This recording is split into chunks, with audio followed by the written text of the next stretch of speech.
గ్రామీ అనే అవార్డ్ ఇప్పటి వరకు ఇండియా నుంచి సింగింగ్ కేటగిరీలో ఎవరు తీసుకోలేదు. అవును. సో గ్లోబల్ మ్యూజిక్ కేటగిరీలో నేను అవార్డ్ సాధించాలని నేను చాలా కష్టపడుతున్నాను. ఎప్పుడు ఇస్తారు, ఏ టైంలో వస్తుంది అది?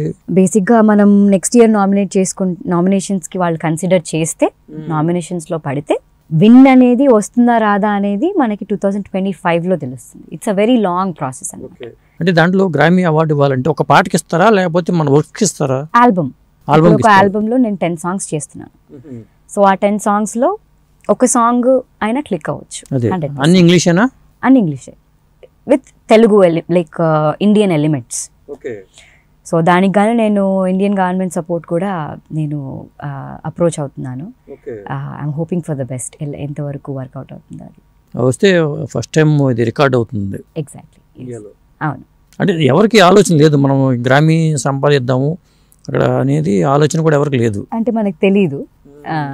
నాకు నా సర్కిల్లో మాత్రం ఎవరికి ఈ ఆలోచన రాలేదు. అదే వేరే సింగర్స్తో వాళ్ళతో సంబంధాలు ఉన్నాయా? మంగ్లీ అక్క నాకు షీఈ్ లైక్ మై ఫ్యామిలీ. చాలా క్లోజ్గా ఉంటాము. ఎప్పుడు పరిచయం మంగ్లీతో? 2019-20 ఆ టైం నుంచి బాగా తెలుసు. తను ఏమంటారు నీ వాయిస్ విని? తనకి చాలా ఇష్టం, అందరికీ చెప్తూ ఉంటారు.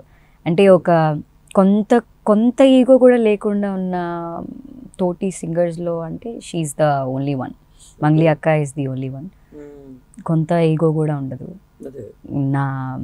అంటే వేరే వాళ్ళకి చాలా బాగా పాడుతుంది అని చెప్పే అది ఉండదు, సాధారణంగా సింగర్స్ ఉండదు. నాకు పోటీ అని ఫీల్ అవుతూ ఉంటారు. పైగా మీ ఇద్దరికి దగ్గరగా ఉంది వాయిస్ కూడా. అవును, షీ సో స్వీట్. ఆ విషయంలో షీఈ్ వెరీ గుడ్. మరి ఫోక్ సాంగ్స్ పరంగా బాగా పేరు తెచ్చిన ఇంకా పాటలు ఇంకేమున్నాయి? బావ పాట ఒకటి నేను పాడాను. అది ఒకసారి. అది నాకు లిరిక్స్ పెద్దగా నాకు తెలియదు. నేను చాలా కష్టపడ్డాను. ఇన్ఫాక్ట్ ఫస్ట్ ఫోక్ సాంగ్ కి కూడా నేను పాడడానికి చాలా కష్టపడ్డాను. బికాజ్ ఊరి తెలంగాణ వేరు, ఆ భాష వేరే ఉంటుంది, మనం మాట్లాడే తెలంగాణ వేరే ఉంటుంది. సో దానికి గాను మనం చాలా, నా మట్టుకైతే నేను చాలా హోంవర్క్ చేశాను. నన్ను పాపం బాగా, నేను ఎంత విసికిచ్చినా కూడా బాగా నన్ను పాడించారు ఫస్ట్ సాంగ్. దాని తర్వాత it became easy. But lyrics అయితే కంపల్సరీ చూసుకొని పాడాలి, బికాజ్ వాటిలో మనం మిస్టేక్స్ చేయకూడదు. ఒకసారి రావా బావా అండ్ ఒక్క బావ సాంగ్ పాడాను నేను. ఆ బావ సాంగ్ తర్వాత పేరు గుర్తు రావట్లేదు నాకు, ఐఎమ్ సో సారీ. ఆ బావ సాంగ్ తర్వాత ఒక 70 సాంగ్స్ ఓన్లీ బావ గురించి పాడుంటాను. చాలా మంది అప్రోచ్ అయ్యారు ఆ హిట్ తర్వాత. యాడవున్నవో వెన్నెల బావ సాంగ్. ఓకే, యాడవున్నవో వెన్నెల బావ దేంట్లో ఉంది అది? అది యూట్యూబ్ లో ఉంటుంది. అంటే నీ సొంత ఛానల్లోనా? లేదు, I don't have a channel. Folk songs నేను ఎప్పుడు రిలీజ్ చేయలేదు, ఎప్పుడు యాక్ట్ చేయలేదు. అది నా జానరా కాదు, బట్ నేను పాడతాను. ఓకే, మరి డివోషనల్ పరంగా చూసుకుంటే? డివోషనల్ కూడా చాలా పాడున్నాను. ఇది జస్ట్ ఇదే దీనికే నేను అని ఏం లేదు. అన్ని స్టైల్స్ నేను టచ్ చేసినాను, అన్ని స్టైల్స్లో నేను పాడాను. అసలు ఏంటి లైఫ్ అంబిషన్ ఏంటి? అంటే మ్యూజిక్ డైరెక్టర్ కూడా కావాలనే? ఇప్పుడు మ్యూజిక్ డైరెక్టర్ కూడా చేసినట్టున్నావు కదా? అవును, హనీమూన్ ఎక్స్ప్రెస్ అని ఒక మూవీ ఒక్క సాంగ్ చేశాను as a guest composer. Kalyan Malik గారు ఒరిజినల్ మ్యూజిక్ డైరెక్టర్ దానికి, బాలా గారు దానికి డైరెక్టర్ అండ్ ప్రొడ్యూసర్ అనమాట. Hebah Patel and Chaitanya Rao Palladi. That's my recent very fresh work. అది నేను అండ్ మదీన్ ఎస్కే గారు చేసిన వర్క్. సో దానికి లిరిక్స్ కిట్టు విసప్ర రాశారు.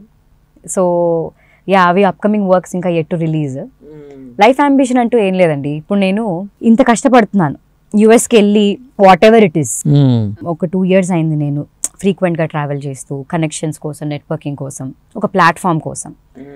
ఇలా నాలాగా ఎవరు అంత కష్టపడకుండా నేను ఒక ప్లాట్ఫామ్ అయ్యి, నాలాగా ఎవరైతే అనుకుంటున్నారో ఎస్ దిస్ ఇస్ పాసిబుల్ అని చెప్పడానికి నేను ఒక ప్లాట్ఫామ్ అవ్వాలి ఆస్పైరింగ్ ఆర్టిస్ట్కి. ఎస్ ఇది చేయగలుగుతాం మనం, నథింగ్ ఈజ్ ఇంపాసిబుల్ అని చెప్పడానికి నేను ఒక ప్లాట్ఫామ్ అవ్వాలి అనేది నా లైఫ్ కంప్లీట్ అంబిషన్ అని చెప్పాలి. As many originals as possible, as many songs as possible నేను చేస్తూ, అందరినీ అవి రిలీజ్ చేస్తూ అందరినీ ఎంటర్టైన్ చేయడమే. ఏ మ్యూజిషియన్కి, ఏ సింగర్కైనా కూడా లైఫ్ అంబిషన్ అంటూ ఇదే ఉంటుంది. పాటను ప్రేమించే ఎవరికైనా కూడా ఇంతే ఉంటుంది.